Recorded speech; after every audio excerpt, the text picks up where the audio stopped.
আসসালামু আলাইকুম, welcome back to tips Bangla.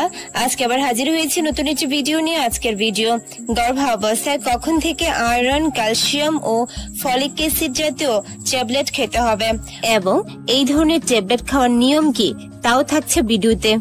অনেক আপুরাই কমেন্টস করে জানতে চায় আয়রন, ক্যালসিয়াম ট্যাবলেট কখন থেকে খাওয়া নিরাপদ। ভিডিওটা দেখে ভালো লাগলে অবশ্যই টিপস বাংলা চ্যানেলটিকে সাবস্ক্রাইব করতে ভুলবেন না। একটা মেয়ে যখন গর্ভাবস্থায় থাকবে সেই সময় থেকে শুরু করে 40 সপ্তাহ পর্যন্ত এই সময়টায় বাচ্চাকে সুস্থ রাখতে মায়ের যত্নের পাশাপাশি কিছু ঔষধ খাওয়া উচিত। এই সবগুলো মিলে এন্টিন্যাটাল চেকআপ বলে, যা গর্ভাবস্থায় অনেক জরুরি।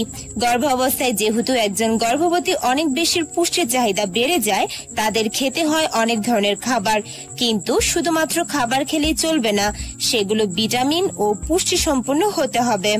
গর্ভাবস্থায় বিশেষ করে প্রোটিন এবং বিভিন্ন ধরনের ভিটামিন খুবই গুরুত্বপূর্ণ, কিন্তু খনিজ পদার্থগুলো আমরা কখন খাবো সেটা জানাও গুরুত্বপূর্ণ। তাই আজকের ভিডিওতে থাকছে আয়রন, ক্যালসিয়াম এবং ফলিক অ্যাসিড কখন খাবেন। তাহলে চলুন ভিডিওটা দেখে নেওয়া যাক। ফলিক অ্যাসিড গর্ভাবস্থাকে সাধারণত 3টে ভাগে ভাগ করা হয়। প্রথম 3 মাসকে ফার্স্ট ট্রাইমেস্টার, এরপরে দ্বিতীয় ট্রাইমেস্টার এবং থার্ড ট্রাইমেস্টার।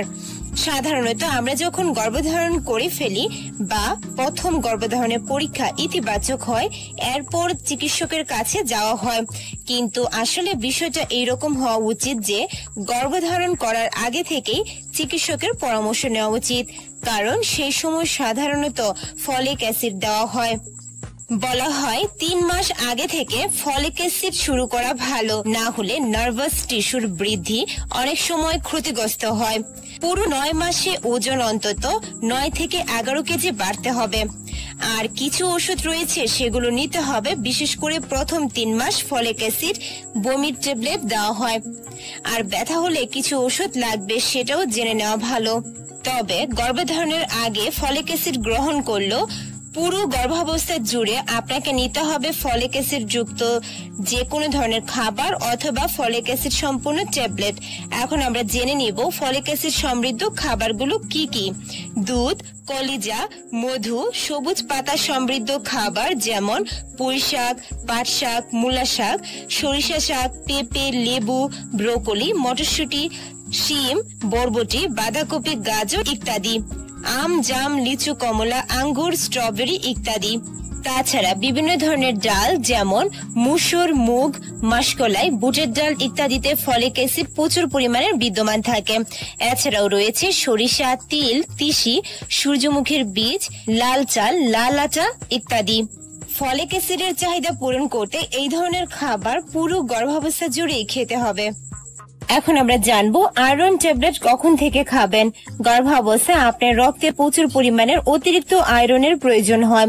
এই আয়রন আপনার গর্ভের শিশুর বিকাশে সাহায্য করে, যাতে অকালে প্রসব না হয় এবং বাচ্চা যাতে সুস্থ হয়ে জন্মাতে পারে। প্রসবকালে আপনার রক্তপাতের পরিমাণ কম করতেও এই আয়রন সাহায্য করে।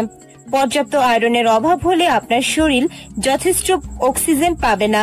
একে আয়রনের অভাবজনিত রক্ত স্বল্পতাও বলা হয়। এর ফলে আপনি ক্লান্ত এবং দুর্বল অনুভব করবেন। গর্ভাবস্থায় 4 মাস থেকে প্রতিদিন প্রচুর পরিমাণের আয়রন সমৃদ্ধ খাবার বা ট্যাবলেট খাওয়ার চেষ্টা করুন। অনেক আয়রন সমৃদ্ধ খাবার আছে, তার মধ্যে অন্যতম হলো ডিম, বিন, ডাল, অঙ্কুরিত ছোলা, মুরগি, মাছ, মাংস, গুড় এবং সবুজ শাকসবজি। তাছাড়া শুকনো ফল, বাদাম এবং ছানা যথেষ্ট আয়রন পেতে এইসব খাবারের সংমিশ্রণ খাওয়ার চেষ্টা করুন। তাছাড়া পাতিলেবু, কমলালেবু এবং আমলকির মতো লেবু জাতীয় খাবার থেকে আয়রন পেতে আপনার শরীরকে সাহায্য করবে। সরকারি স্বাস্থ্য কেন্দ্র থেকে বিনামূল্যে আয়রনের ট্যাবলেট চেয়ে নিন। প্রতিদিন যখন এই ট্যাবলেট খাবেন তখন তার সঙ্গে ফল বা ফলের রস পান করুন। এর সাহায্যে আপনার শরীর আরো বেশি করে আয়রনের শুষে নিতে পারবে।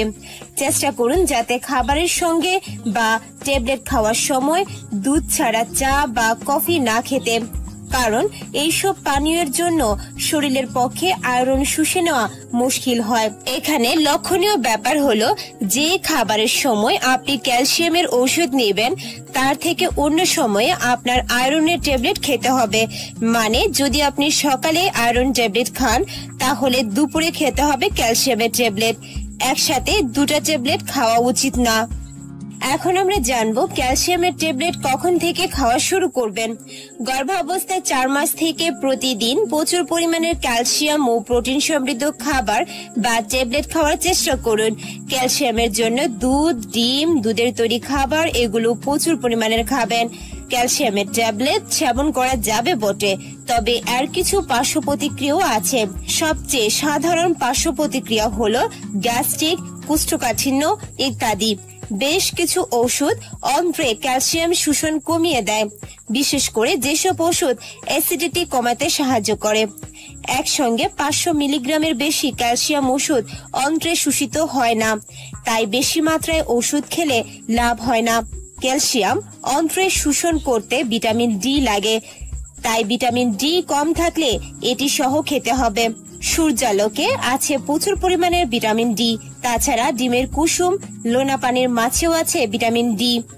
আর সব থেকে গুরুত্বপূর্ণ হলো পর্যাপ্ত বিশ্রামে থাকা। শরীরকে সুবিধা দিতে হবে ক্যালসিয়াম শোষণ করে নিতে, তাই আপনাকে দুপুরে 2 ঘন্টা এবং রাতে 8 ঘন্টা ঘুম আসুক বা না আসুক শুয়ে বিশ্রাম নিতে হবে। সব সময় হালকা কাজ করতে হবে, পুরোপুরি বিশ্রামেই থাকতে হবে এমনটাও আসলে ঠিক না।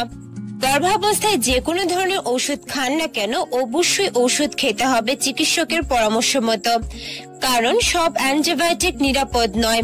জ্বর হলে বা বিভিন্ন সমস্যা হলে নিরাপদ অ্যান্টিবায়োটিক নিতে হবে। গর্ভাবস্থায় রক্তচাপ বাড়তে পারে, এর সব ওষুধও নিরাপদ নয়। যেগুলো নিরাপদ সেগুলো খেতে হবে। তাছাড়া গর্ভাবস্থায় ডায়াবেটিক্স হলে মুখে খাওয়ার ওষুধ তো খাওয়াই যাবে না, তখন ইনসুলিন নিতে হবে। আসলে গর্ভাবস্থায় সবকিছুই চিকিৎসকের পরামর্শই নিতে হবে। আশা করছি ভিডিওটা দেখে আপনারা ক্লিয়ারলি বুঝতে পেরেছেন গর্ভাবস্থায় বিভিন্ন ধরনের vitamin, protein, iron, calcium, minerals এই ধরনের খাবার আপনি ইচ্ছে করলে খেতে পারেন, কিন্তু এই ধরনের ট্যাবলেট কখন নেবেন এবং কি পরিমাণে নেবেন সেটা অবশ্যই ডাক্তারের পরামর্শ অনুযায়ী নেওয়া উচিত, কারণ আপনার উপর নির্ভর করছে আপনার গর্ভের বাচ্চার সুস্বাস্থ্য। ওষুধের পার্শ্ব প্রতিক্রিয়া থাকতে পারে, সেক্ষেত্রে ডাক্তারই ভালো জানেন আপনার জন্য কোন ওষুধটা বেস্ট হবে। ভিডিওটা যদি ভালো লেগে থাকে অবশ্যই টিপস বানা চ্যানেলটিকে সাবস্ক্রাইব করতে ভুলবেন না। আজকের মতো বিদায় নিচ্ছি, আল্লাহ হাফেজ।